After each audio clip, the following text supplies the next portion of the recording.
Coming up on today's show, we're going to go through some extension candidates for the Browns, right? Some players that Andrew Berry might decide to extend either before the season gets underway or after the season gets underway, because he has been no stranger to making some contract extensions.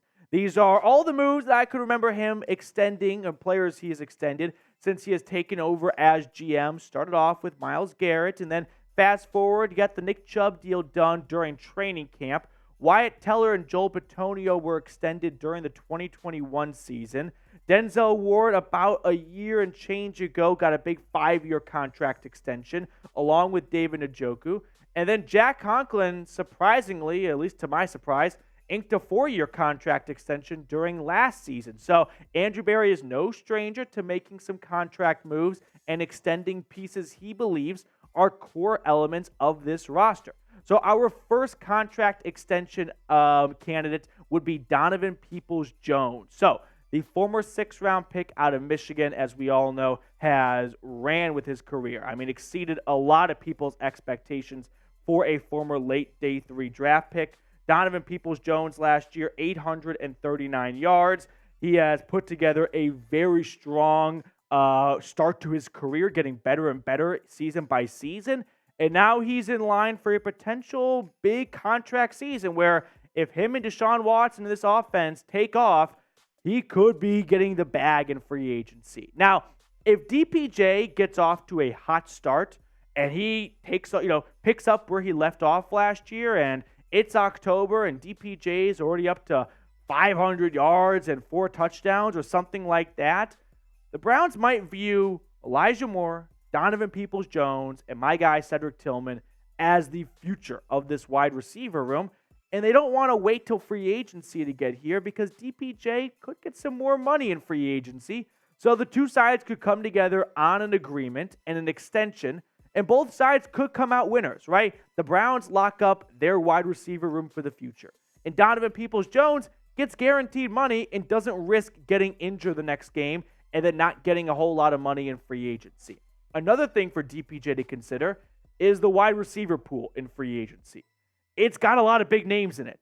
So if he's not going to be one of the 5 highest paid wide receivers in free agency, which very well could be Odell Beckham Jr., Mike Evans, Michael Pittman, Marquise Brown, T. Higgins, if DPJ kind of slides in at that 5 to 7-ish range, he might be a bit disappointed because a lot of the wide receiver money could be dried up. So it might be wise for both sides to come together on an extension if DPJ gets off to a strong start and the Browns go, we're going to move on from Cooper because the cap hit's too big, and we think Watson, DPJ, Moore, and Tillman are the wide receiver quarterback connection and room for the next 3 to 4 seasons.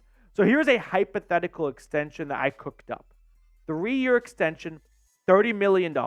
That's an average of $10 million a season, and you guarantee, it's kind of on the high side, but that's an incentive for DPJ to sign the extension now and not wait until the offseason, where he might get more money if he continues to have a hypothetical really good 2023 season, but $20 million guaranteed in October or November could be tough to pass on, right? It's not a bad idea to gamble on yourself, but 20 G's straight to the bank account, that is a tough thing to say no to. So this could be something the Browns get done in season if DPJ is kicking ass and Amari Cooper is maybe slowing down just a hair, or it's just not living up to the cap hit for 2024. And Andrew Berry goes, we've got our wide receivers. Let's get this done.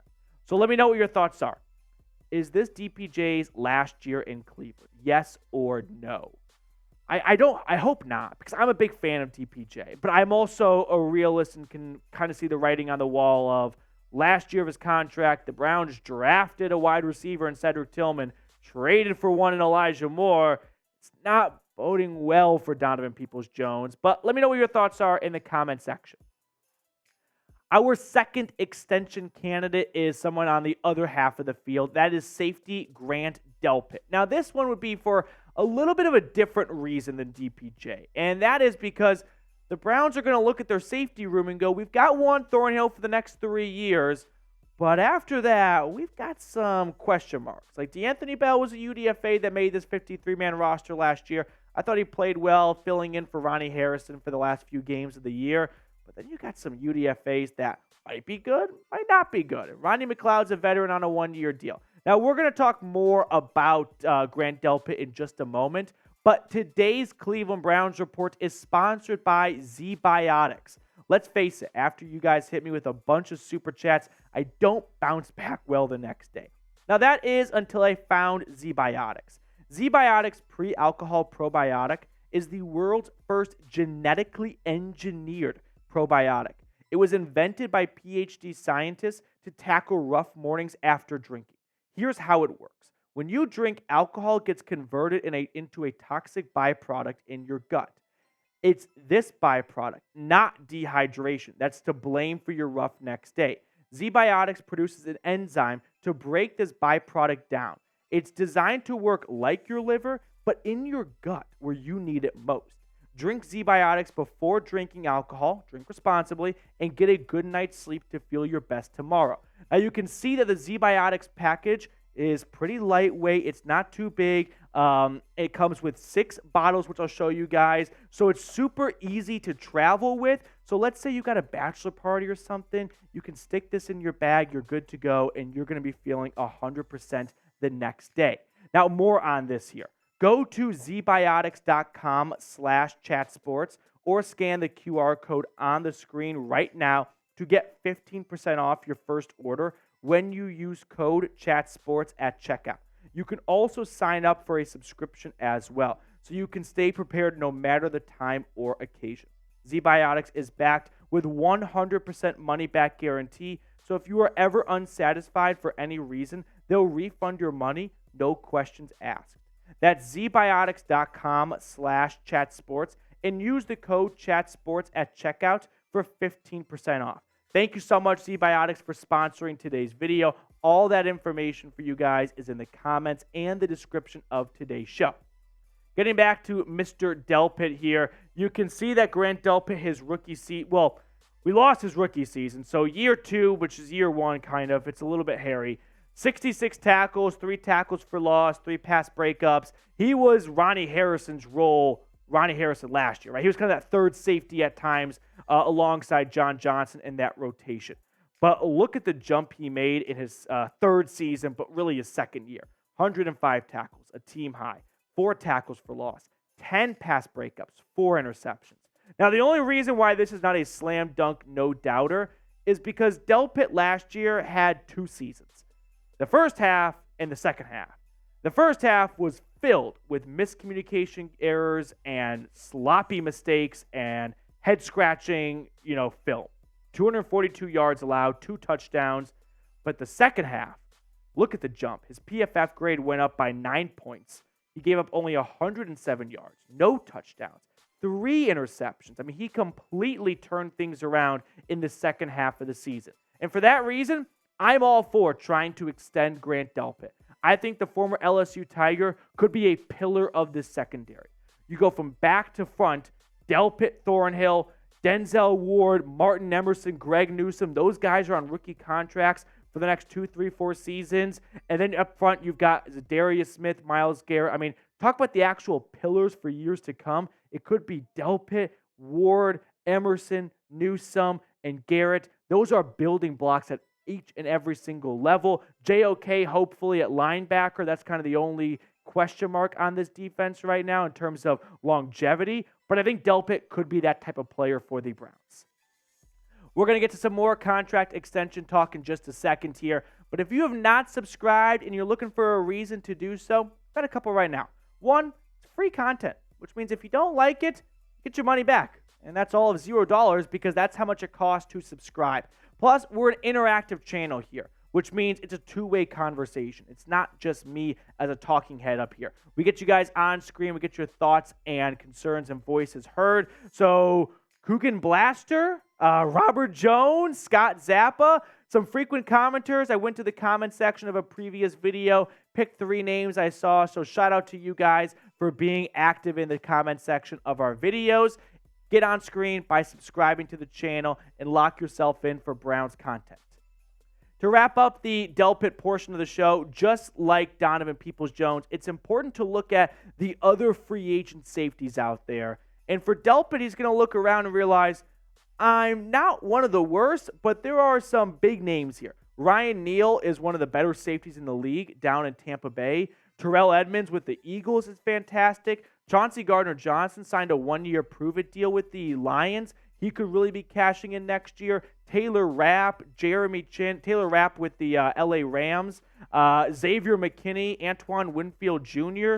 Delpit's going to look around going, even if I have a great season, there are a lot of really good safeties, and I might not get as much money as I want in free agency, which is why it might be in both sides' best interest to get an extension done, right? What if you signed him to a 3-year, $20 million extension, right? Juan Thornhill got 3 years, $21 million for reference. So that guarantees maybe about $8 million. Delpit walks away with some guaranteed money. It's not going to be maybe as much as you would hope for, but we just saw there are a lot of really good safeties on the open market this upcoming free agency pool.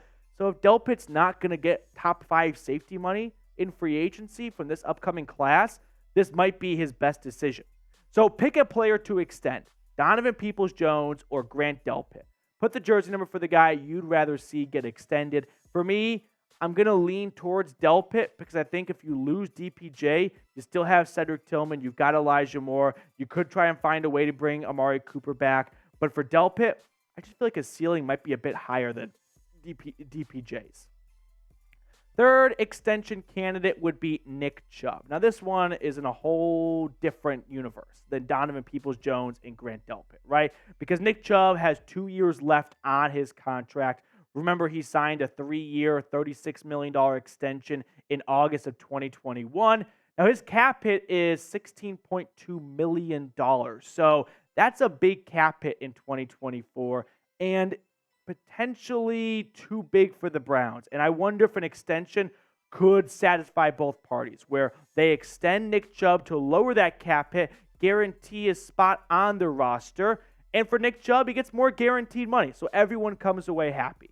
If Andrew Berry believes that Nick Chubb is the next unicorn of running backs, which is running backs that approach 30 and show no signs of slowing down, like Derrick Henry or Christian McCaffrey, then an extension could benefit both sides, right? You lower the 2024 cap hit, you kind of spread some of that money out, and you lock up a guy you think can still be a 5 yards a carry running back, a number Nick Chubb has never gone below in his NFL career.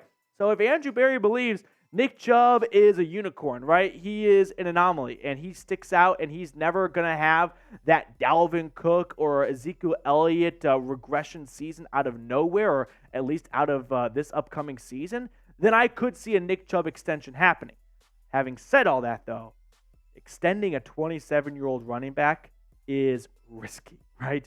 If Nick Chubb does have a Zeke or Dalvin Cook or Kareem Hunt fall off, which is just devastating for teams with big contracts for those backs, it could set this team back. And I don't want to envision a world where Nick Chubb is averaging less than 5 yards a carry, but Father Time is undefeated pretty much. So if it catches up to Nick Chubb and this team extends him and they have to cut Nick Chubb because he's 30 years old, he's got a $10+ million cap hit, and he's averaging 4.2 yards a carry, that could be a headache for the Browns in a few seasons in the future. So this could be an issue for them if they do make this move and he does take a step back.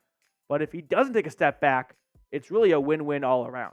So let me know, would you extend Nick Chubb? Do you think he's going to slow down anytime soon? Or is he going to go right through his 30s and still be a very productive running back and finish his career in Cleveland 8-10 seasons in and never really miss a beat? It is time to pick a card. We've got Jack Lauderay behind the camera today. Jack, what are we thinking? Okay. Level with me here. Give me... I'm going to go 10 of spades. 10 of spades, okay. 10 of spades. Mr. Smitty? I'm going to go 4 of clubs. 4 clubs. I'm going to go with the Queen of Hearts. One more cut.